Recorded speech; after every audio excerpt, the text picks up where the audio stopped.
Bienvenue en Lombardie orientale, dans la province de Brescia, une terre de glaciers anciens où chaque lac est une promesse et où chacun miroite lorsque l'âme d'un autre sommeille. Cette petite escale salutaire à l'église de Pilzone vaut la peine de marquer l'arrêt, rien que pour aller voir de plus près la végétation bucolique qui prend racine au sommet du clocher, un clocher qui accueille ce buisson improbable, évoquant à s'y méprendre un nid d'oiseau délicatement façonné. L'aspect insolite du clocher enraciné par ses feuillages décrit bien toute l'authenticité de l'Italie qui sait nous émerveiller au moindre détail. Admirons aussi les ingénieux mécanismes de roues à carillon, appelés rouets liturgiques ou roues de la gloire, donnant la voix aux cloches, qui transforment le génie en son et font danser les heures au rythme du sacré. C'est une création qui a été inventée 3500 ans avant Jésus-Christ en Mésopotamie par les Sumériens, ceux-là même qui ont gravé dans le temps l'une des plus anciennes inventions. C'est ici, dans ce secteur au sud du lac d'Iseo, que les glaces rampantes des anciens glaciers successifs venaient finir leur course il y a très longtemps.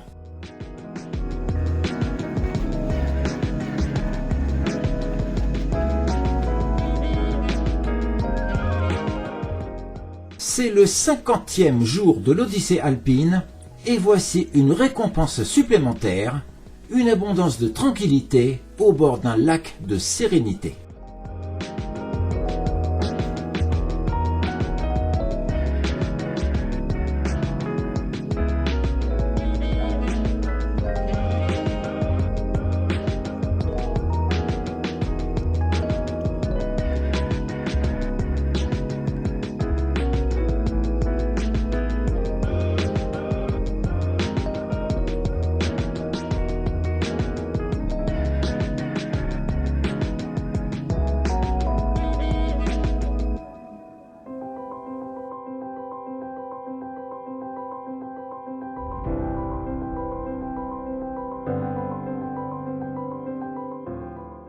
La carte postale du port de plaisance à Clusanne respire la douceur, la plénitude et l'évasion.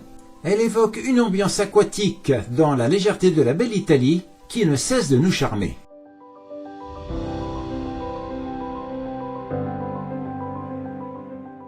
Le charme gagne encore en intensité avec ses pilotis peints en bleu et blanc, alignés au cordeau, qui marquent l'identité du lac d'Iseo et qui consent à façonner l'image romantique à la vénitienne de ce havre paradisiaque.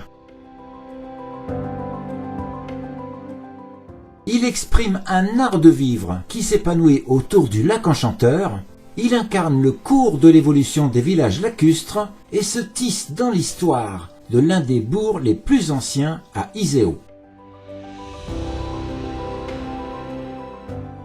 Des traces d'habitations antiques témoignent d'une présence humaine depuis l'ère paléolithique, auxquelles se mêlent les vestiges des thermes et d'une villa romaine, reflétant l'écho du passé au bord de l'eau.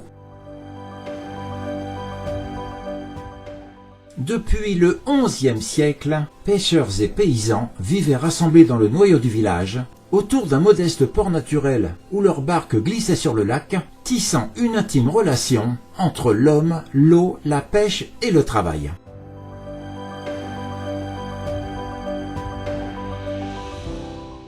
Ce village lacustre au charme ancien a été fondé à l'origine par des chasseurs-cueilleurs nomades, venus troquer ici l'errance contre une vie sédentaire, reconvertie aux activités de pêche prometteuses de pain quotidien et d'une prospérité nouvelle.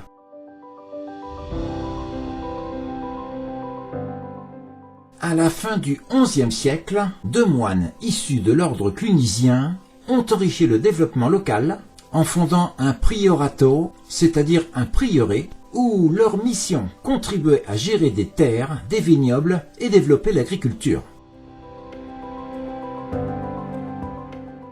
Aujourd'hui, outre son charme italien irrésistible, Clusanne et son lac séduisent par une atmosphère paisible, ses ruelles anciennes, ses vignobles et oliveraies alentours, ainsi que par sa gastronomie locale. Au cœur du village, l'ancienne église paroissiale, la Chiesa Vecchia, dédiée aux saints Gervasio et Protasio, fut fondée au XIe siècle avant de devenir un prieuré en 1093 où la petite communauté grandit et prit racine. L'architecture médiévale qui était à l'origine dotée d'une nef unique fut agrandie au XVIe et XVIIe siècle de nefs latérales ornées d'éléments décoratifs, à l'instar d'un poème de pierre et de lumière.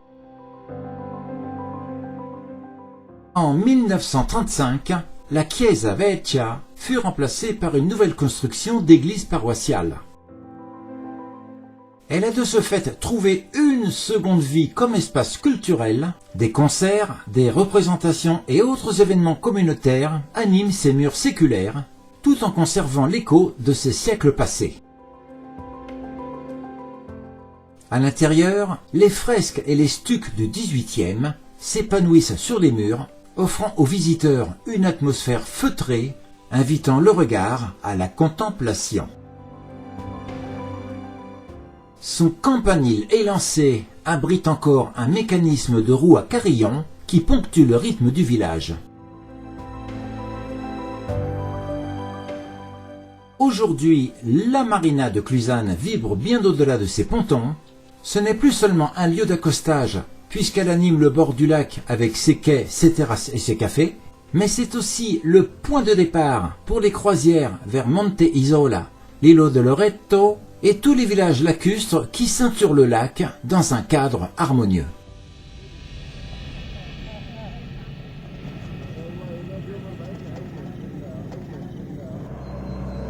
Ce petit port de loisirs assorti de reliefs montagneux en toile de fond demeure un refuge idyllique dans un joyau aquatique bercé par une beauté tranquille dans une Italie authentique et empathique.